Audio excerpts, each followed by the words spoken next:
Hindi mo ba narinig sabi ng babae? Bitawan mo rin siya. Kita mo sa pakikialam mo! Eh, bakit? Ha?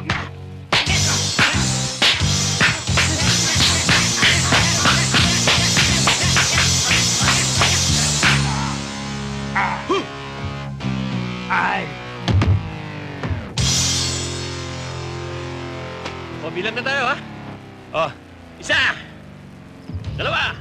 95, 96, 97, 98, 99, 100. Eto na, 100. Tsak!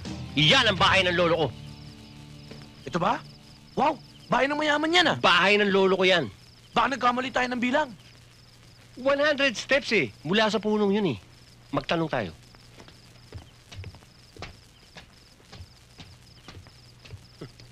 Oy, yung ngiti mo eh parang wala kang tiwala sa akin eh. Sa lolo ko yan eh. Akong bahala.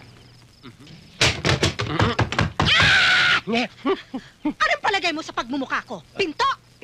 Pasensya na ho kayo. Hinahanap ko kasi yung lolo ko. Nandyan ho ba siya? Anong lolong pinagsasabi mo? Lolo ko, may-ari nito. Ay, excuse me, mister, pero nagkakamali ho kayo. Ito ay dormitory exclusively for girls. Sabi sa'yo, nagkamali tayo, eh. Pare sa lolo. Malamang ito yung bagong asawa ng lolo ko. Nandyan si lolo? Ang kulit mo, ha? Pwede ba umalis na kayo at magtatapon pa ako ng basura? Tatawag ako ng pulis. Sa lolo ko to eh. Anong pulis yung pinagsasabi mo? Para kayo dyan. Yucky! Lolo! Hoy, ay, saan kayo papunta? Hoy! Lolo! Ano ba yan? Hoy, ano ba kayo? Hoy, huwag kayo mapasok! Dito lang kayo! Dito bahay ng lolo ko! Lolo! Hindi, dito lang kayo! Gusto nyo ko rin! Gusto nyo ko rin!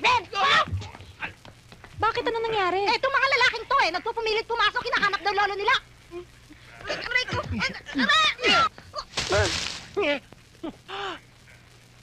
Eh, ba't nyo hinahanap lolo nyo rito? Eh, mga babae nakatira dito, ha? Sandali. Parang namumukha ko kayo. Hindi ba kayo yung mga babaeng binastos sa mga standby doon kanina? Kami nga. Ang ibig nyo sabihin, dito kayo nakatira? Oo. Bakit? May reklamo? Wala! Uy, siya walang reklamo. Pero ako meron. Sapagkat dito nakatira ang lolo ko. Lolo mo! Lolo mo?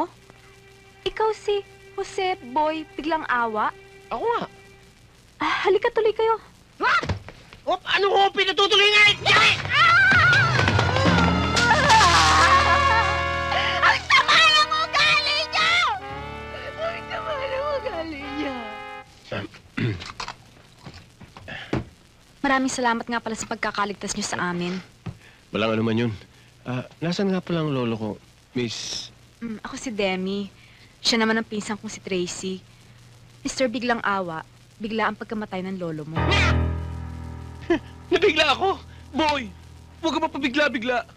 Matagal ka na niyang hinahanap. Nang mamatay siya, sa akin niya pinagbilin tong bahay na to. Ginawa ko tong ladies dormitory para naman magkaroon ako ng income para sa pagpapaayos ng mga sira ng bahay. Total ay napakinabangan mo na pala itong bahay. Di pwedeng ibalik mo na sa akin. Nasa sayo yon. Pero gusto kong paalala sa'yo na kaming nag-alaga sa kanya nung may sakit siya. At saka kami rin na nagbantay sa kanya nung naghihingalo siya. Sino bang nagpalibing sa kanya? Di ba kami rin? O ngayon, sinong may karapatan dito? Ako. Ang labo mo naman eh. Boy, may katwiran sila. Sila naghirap sa lolo mo. Eh kung may katwiran sila, paano na tayo? Saan tayo tutuloy? Oo nga, no? May katwiran ka. May karapatan ka pa naman dito sa bahay eh. Kaya pwede kayong tumuloy dito.